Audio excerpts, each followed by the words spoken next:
America राष्ट्रपति Donald Trump संप्रति tariff नीति जोगु विश्व वाणिज्य जगत में चहल सृष्टि करिसेंति। एही नीति अनुसार अमेरिका निजर वाणिज्यिक अंशीदार मानक उपरे 10 रु 50% पर्यंत टैरिफ लागू करिछि। यह अगस्त 7 तारिख गुरुवार ठारू कार्यकारी हेबाकु जाउछि। भारत सही देश मानक मध्य सामिल होइछि जे माने ट्रम्प समस्त शर्त को ग्रहण करिनाहंति। परिणाम स्वरूप 25% प्रत्येक टिकस भारत उपरे लागू होइछि। ट्रम्प का टीम एबे अधिक शुल्क लगेबाकु धमक देउछि।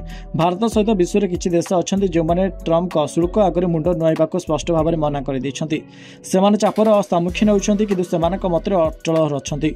भारत सहित केतेक देश ट्रम्प विरोध में छिड़ा होइछन्ति। अमेरिका भारत पर 25% शुल्क लागू करिछि। प्रारंभ में यह 26% स्थिर करा जायतिला।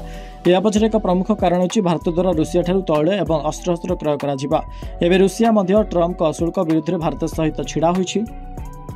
आरंभ चीन एवं अमेरिका मध्य शुल्क युद्ध सबुठ बड़ होइछि। परिस्थिति एपरि स्थिति में पहुंची जे अमेरिका चीन उपर 145% पर्यंत एक विशाल शुल्क लागू करिछि।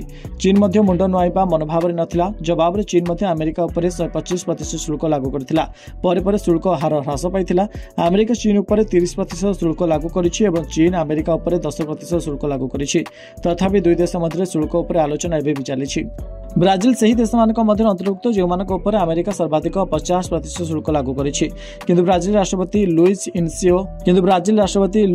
इनासियो लुला डा सिल्वा अमेरिका चाप पर मुंड नुआइबाकु प्रस्तुत नुहंती। ब्राजिल एही प्रसंग विश्व वाणिज्य संगठन जीवाकु योजना करुछि। अमेरिका कनाडा पर 35% शुल्क लागू करथिला जहा अगस्त 1 रु कार्यकारी होइथिला। किंतु यूएसएमसीए जोगु अधिकांश कनाडा सामग्री एथिरे मुक्ति रहिथिला। तथापि चीन परि कनाडा मध्य अमेरिका पर प्रतिशोधमूलक शुल्क लागू करथिला। ब्यूरो रिपोर्ट निश्चर्त न्यूज।